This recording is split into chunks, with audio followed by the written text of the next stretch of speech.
Let's bring in our first guest. Let's bring in our guest for today. Yep. We have from the National Security Council, ang Assistant Director General si Cornelio Valencia Jr. Sir, magandang hapon and welcome to Storycon. Good afternoon, Sir, nakamute Mr. ka, sir. Valencia. Sir, nakamute ka. Nakamute po kayo.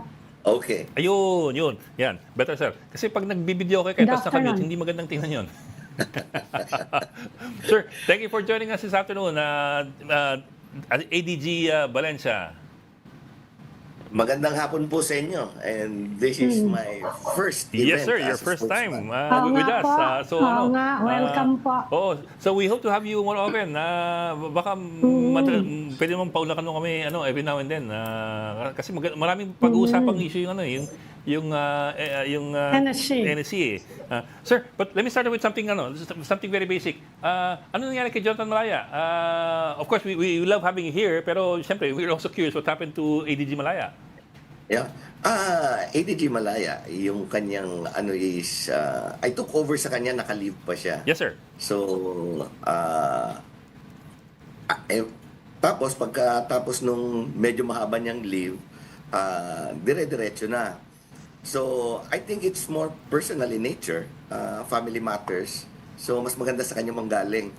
And I know John Malaya is loved by many, many people. And siya nga, tawag namin is the face of NSC. And it's a big, big shoes to fill. Sir, you're taking over permanently ba? Did I get you right? Kasi sabi niyo Yes. tuloy na eh. Yes, kasi after the leave niya, diretso na tuloy-tuloy na siyang lumabas. And I just received my order yesterday. Sir, when you say tuloy-tuloy lumabas ang NSC, I mean, is he leaving the NSC or is Wala he na siya. just... Yes. As so a spokesman, yes. he's going back to the private sector? I believe so. Oh, So Mr. Valencia, nag-leave ba siya o nag-courtesy resignation? Kasi humingi Malacanang ng courtesy resignation from all the USECs, di ba? Yes. All the USECs and assistant secretaries. So Yes. ano yung official nangyari sa kanya? Nag-leave ba siya? Nag-courtesy resignation at tinanggap yung resignation? Ano yung official status nun? Ganun yun. Remember, lahat naman is at the The beck mercy. and call naman, di ba? The pleasure. So, yung naka-leave siya, nag-leave siya, tapos tuloy-tuloy na. So it's a terminal leave. Yes. Okay. Oh. So it's personal. Ayaw ko naman na sa akin pa manggaling kung ano yung family matters. Yeah. Oh, okay, sir. Well, if it's personal, then we have to respect that. If it's personal thing. But a bit of background, sir. Si ADG Valencia, sir, correct me lang if I'm wrong. ADG Valencia ay galing sa Philippine Army, Major General dati. Nag-training and doctrine command chief, tsaka nag-deputy chief of staff for plans ng AFP. Also, he had the stint in East Timor. Pero di ata tayo napangabutan kasi I was there in 1999 eh. You were there in 2002. I was there 2001 to 2002. Yes, sir. And in the Golan Heights. So, marami kayong pinagdaanan hanggang Golan Heights. So a bit of Golan background, Heights sir. was an interesting experience. Yeah. Para sa amin. It's a very interesting region talaga eh. Supremely interesting region if you ask me. I haven't been to Golan, but I've been to Baghdad and I've been to to Damascus. Mr. Valencia, dahil bago kayo dyan sa position niya, any specific instruction siguro from your direct superior or from Malacanang mismo?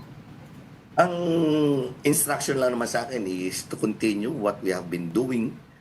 Sabi nga nila is tatlo naman kasi yung core objectives namin as a spokesman. So itutuloy ko lang yung ginagawa ni John. Unang-una, uphold namin yung transparency para mas madaling maintindihan yung government national security programs. Pangalawa, 'di ba, strengthen namin yung what we call this public understanding saka yung trust in government by accessible narratives, yung madaling maintindihan. If I can speak in Filipino para mas mahaba yung reach, nandoon yun. Another is, siyempre, nandun din naman yung pag-foster namin ng engagements para magkaroon naman ng laman yung aming mga pronouncements on the vital issues na concerning national security. So, nandyan yung mga events like sa West Philippine Sea, sa mga fisher folks, nandyan din yung pagkukonvene namin ng mga interagency workshops para mas maintindihan yung national security as a whole. Kasi remember, national security has evolved from way Yes. back na defense lang siya. Ngayon, it is a wide range of concerns from energy security, nandyan din yung food security. All these tinitingnan namin ng paunti-unti.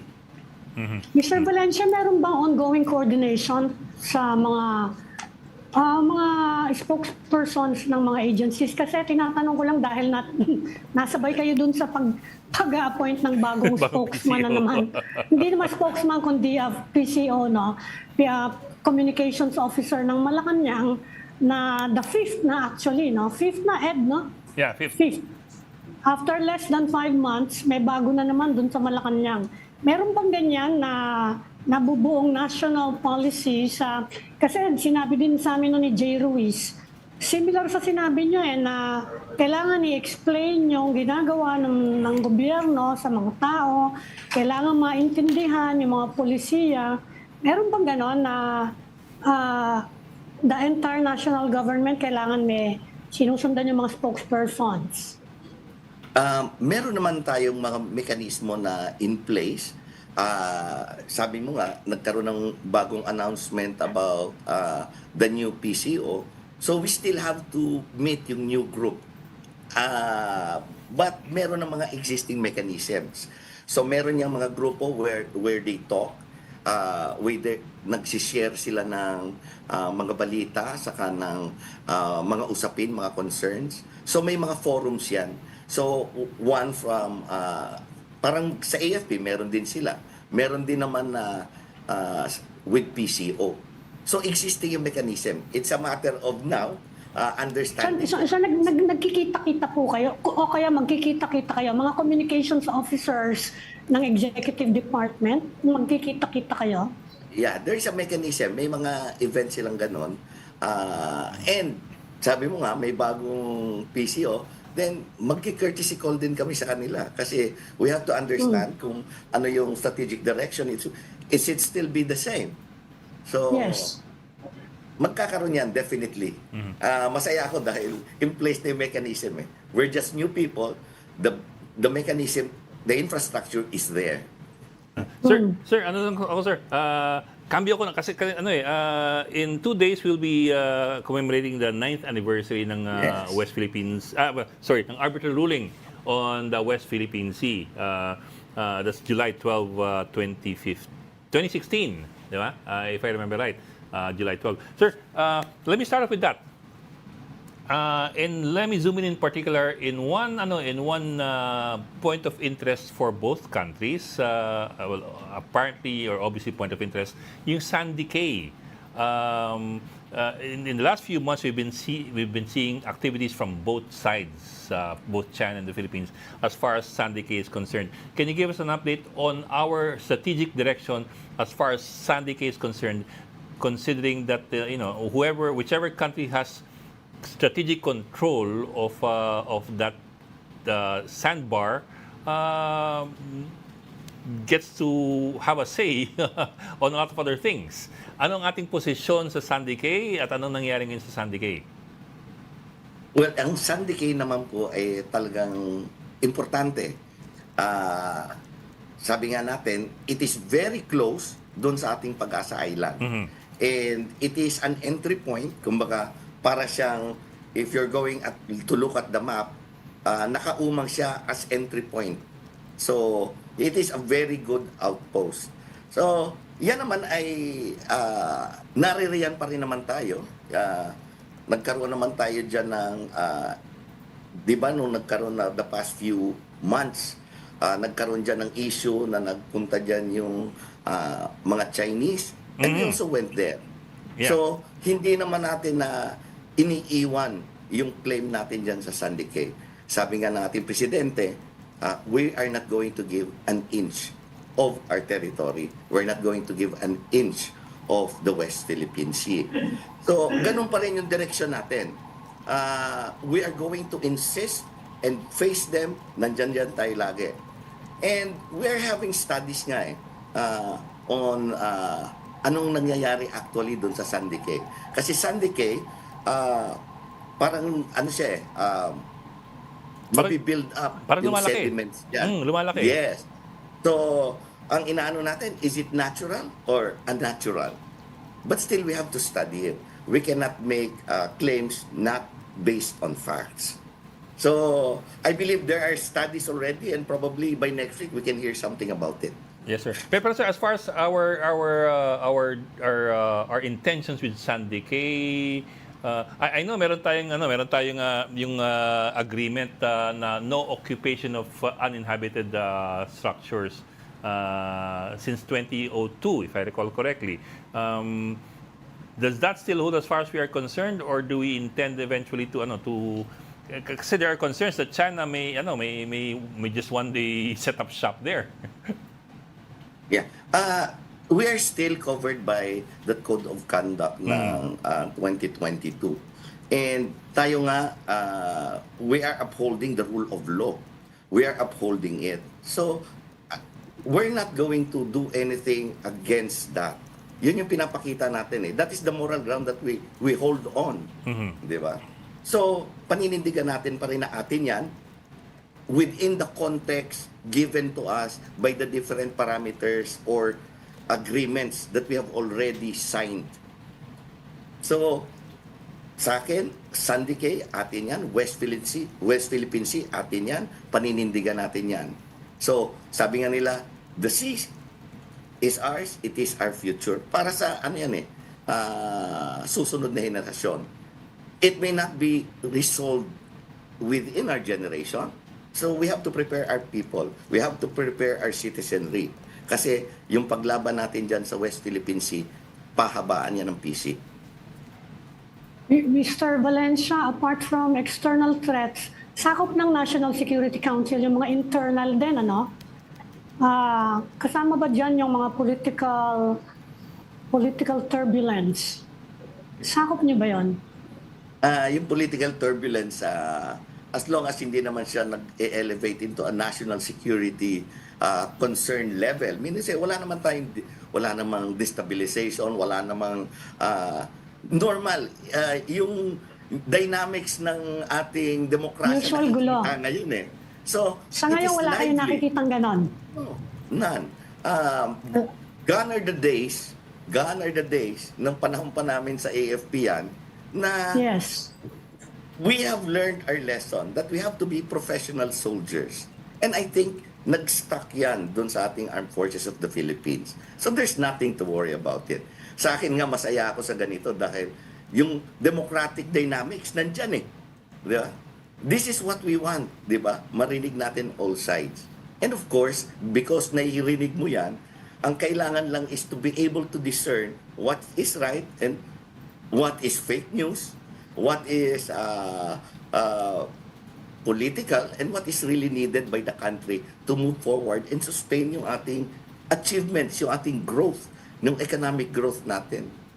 So, Tinatanong ko sa yan, akin, Mr. Valencia, of course, because merong impeachment process ongoing at syempre tuloy-tuloy pa rin yung unrest over the arrest of Rodrigo Duterte. Tuloy-tuloy siya, hindi ba siya concerning?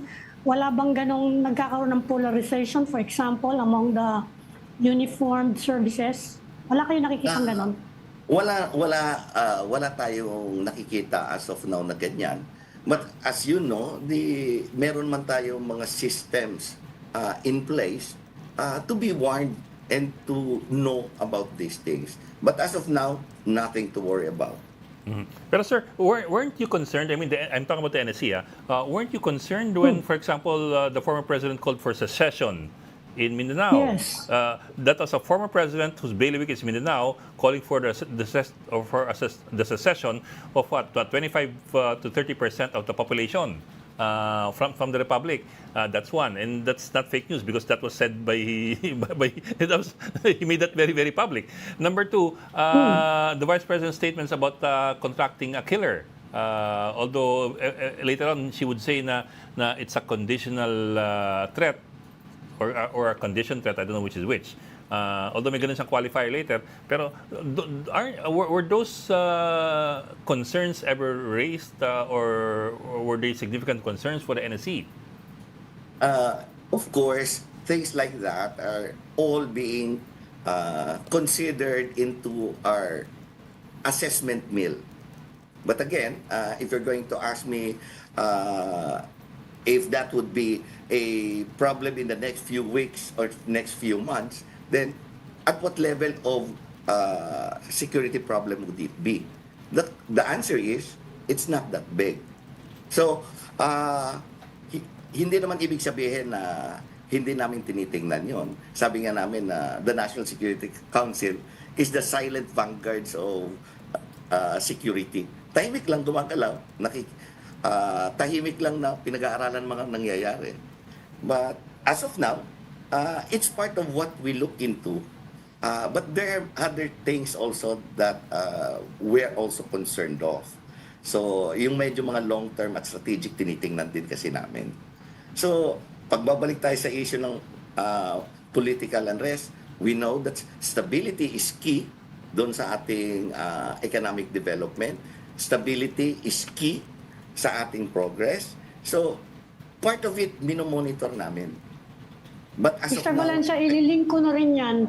Itong topic na to, ililink ko na sa designation dahil lang sa timing ha. Kasi nangyari yan, nagkaroon ng bagong spokesman ang NSC sa Malacanang after the elections at going into the State of the Nation and the new Congress. Meron ba, tatanungin ko lang, sa tingin ba ng gobyerno, it has a communication problem? Dahil lang sa, tinatanong ko lang dahil sa timing ngayon ng pagpapalit ng spokespersons. hindi naman siguro, nagkataon lang naman siguro. Kasi as far as we know, personal in nature yung sa amin. So hindi ko rin alam kung ano yung changes sa iba. I guess, hindi naman siguro because of that. But definitely, there is always a room for, sabi nga namin sa there's always a room to improve in communications. Pati ako nag-aaral pa rin. I have to learn from you, learn from everyone. So, I don't think there is a common knowledge na kulang yung communication. But because John Malaya has been doing his job well. The PCO is doing their job very well. Di ba? So, Pero siguro, nakakapanglima na yung PCO ngayon eh. Panlima na kasi. In 3 years. Kaya ganon. Kaya nagtatanungan lang naman ng mga tao. Bakit ganon? Parang hindi satisfied ang Malacanang sa communication. Parang may revolving door ang tinatanong ko Malacanang. lang, is it considered a problem sa gobyerno? Is it a problem, yung communicating with the people? I think we need to do more on that aspect. Kasi at the end of the day, communication, kailangan mahawakan mo yung puso ng tao. They could understand you where the policies are coming from. Nakikita nila kung ano yung proyekto ng ating gobyerno. Kuminsan kasi, ang hirap i-explain. For example, the National Security Council is also focused on convening interagency workshop seminars to align yung mga programs natin to our national interest. Pero paano naman maintindihan yun ng tao? Hindi masyado siya strategic and long term. The impact would not be understood right now. But what we see ngayon na kailangan is yung immediate na nakikita ng tao. Siguro that's the direction that the government will be taking. Saka yung may instruction ba na to do more to fight fake news, the use of AI, Lalo ngayon, di ba, nakikita naman natin kung paano na nangyayari. Meron bang instruction na gano'n? Siyempre kasama dyan yung, it's a security concern, di ba? Na lumalabas siyang mga ganyan using digital technology. Meron din ba kayong ganong specific na target na trabaho na medyo dagdagan nyo yung ginagawa ng gobyerno to fight fake news, disinformation, lalo na in the age of artificial intelligence? Yeah, it is a concern hindi lang po dito sa ating bansa, but also sa ibang bayan. But the National Security Council is more on the policy level.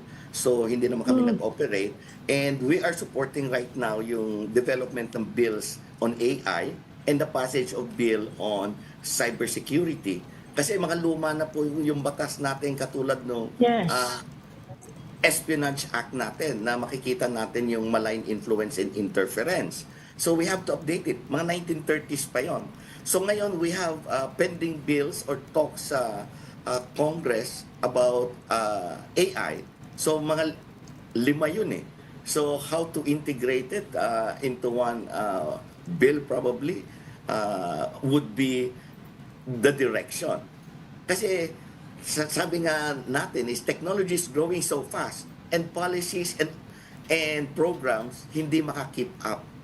So, hindi naman natin pwedeng baliwalain din na yung policy level kasi we need laws para sa basis ng action ng ating mga field and operating officers. Cybersecurity bill, inaantay pa rin natin yan. So, yan yung sa atin sa direction of how we can protect yung cyber systems natin, ICT infrastructures. So, yan nasa mga priority bills, I believe. And we can see it in the next few months siguro madidiscuss din yan. Sir, sa Espionage Act, what do you want to revise or amend dun sa Espionage Act? Sabi nga niyo, 1930s pa to, that's almost a century old. 95 years old actually. Kasi ang focus kasi ng Espionage Act noon is yung World War time pa na mga concerns. But ngayon, nandito yung mga direct assistance, for example, towards helping the interest of other nations. So yun yung mga i-update dito sa bago. So the use of technology, makikita yan din dito sa new Espionage Act. So we hope talaga in the next itong period na to, itong taon na to, we hope talaga ma-update na siya and ma-approve. So, yun lang naman yun. Ina-update kasi nga yung technology nag-change. So, nung panahon nung 1930s, wala pa yung mga situations na ganito. And this has to be put into law para magkaroon ng basihan yung ating mga field operators to implement yung ating defense ng ating mga systems. Sir, let me zoom in on one particular case. Di ba, several months ago, we arrested several Chinese nationals with what appear to be surveillance hardware sa kanilang mga kotse. I'd like to ask Sana for an update on that. And do we have already any indications or indicators or any basis to suspect that these were state-sponsored activities? Or were they, I don't know, private sector sponsored activities, business sector activities? I asked that kasi of course we all know naman all states collect information whether benignly or maliciously. Yung HUMINT is typically done in a very benign manner. You talk to your sources, ganon. Pero when you start collecting signals intelligence from inside the country, that's a different matter altogether. That technically does fall under espionage already. So, do we have any update as far as that is concerned and as far as the identities of these people are concerned and their motives and their superiors? I can only tell you limited things about it. Sabi nga natin is medyo yung mga bagay na nakita natin doon is the equipment is not easily available sa commercially. So there is suspicion that it is high grade for meaning to say it's probably from agencies that collects information from other countries. But I cannot say more about this. I hope you understand. Not at this time. The investigations are still ongoing, so I do not want to make any presumptions To prejudice that the investigation. Yes, sir. Yeah. I understand. I'm just asking lang kasi baka there may be some kinds of information that you may be free to let go. But if not, then that's fine. I don't want to push them on the envelope there. Yeah. Yun lang. I just want to know lang if there's anything that you can tell us about that. Pero sir, I'm sorry, isudot ko na to. Kabila naman sa kabila naman. Remember, may 3 Pilipinong inaresto ang China. And I don't know what the update is there. They were accused of spying for the Philippines. In fact, the Chinese government named several agencies that we have never heard of to be the agencies they were reporting to. So I'm wondering kung meron ng update doon as far as that is concerned. As far as I know, the DFA is helping these 3 Filipinos. But again, I said there is no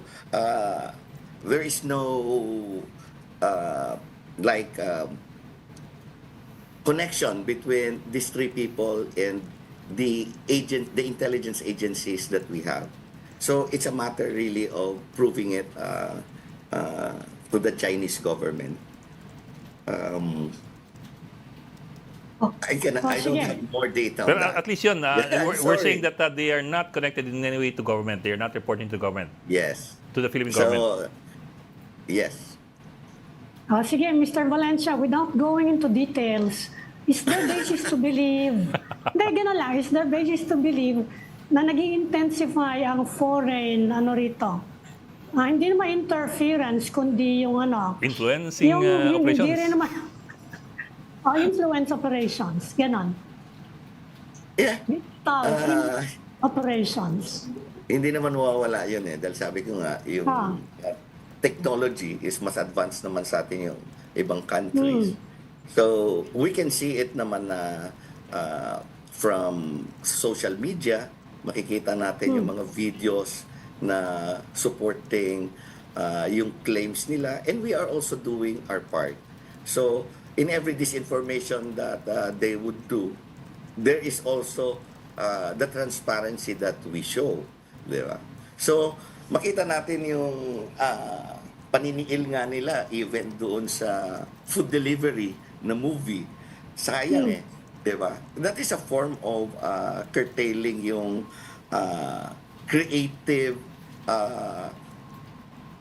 documentary na ginawa ni Babe Ruth. I don't know if you've heard of her. So, yeah. so that is, it's not disinformation, but actually it's a form of controlling information. Kasi counter sa narratives nila. So, yun yung mga na-experience natin ngayon.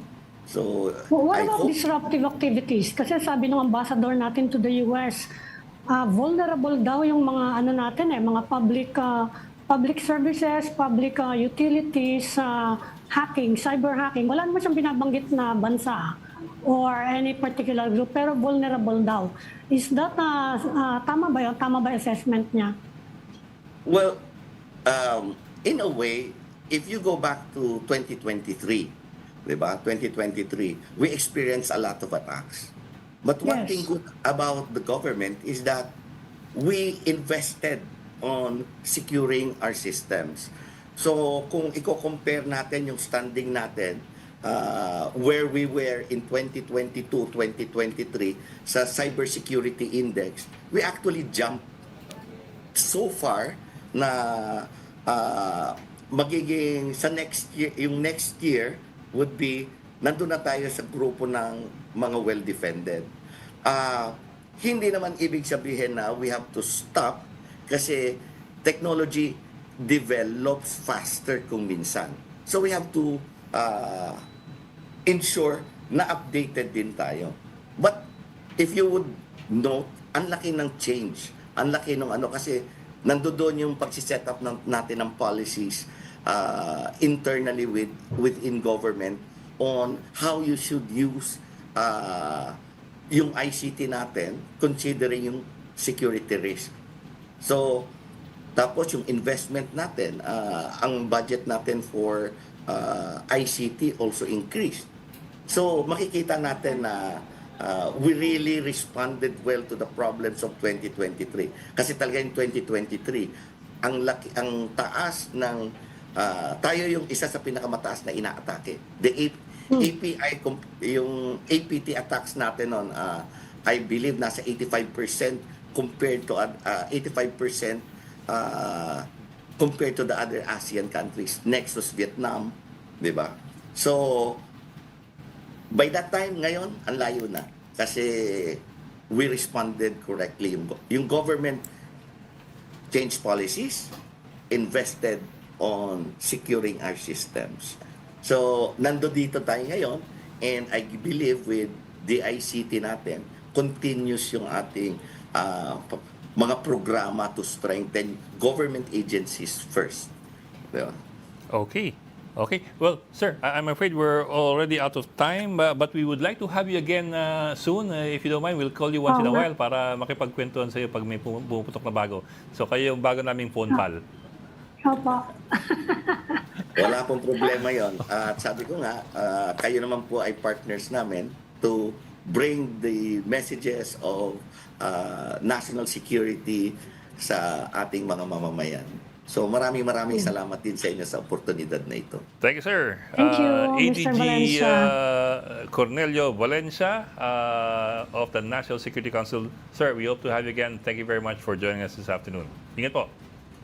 Yes.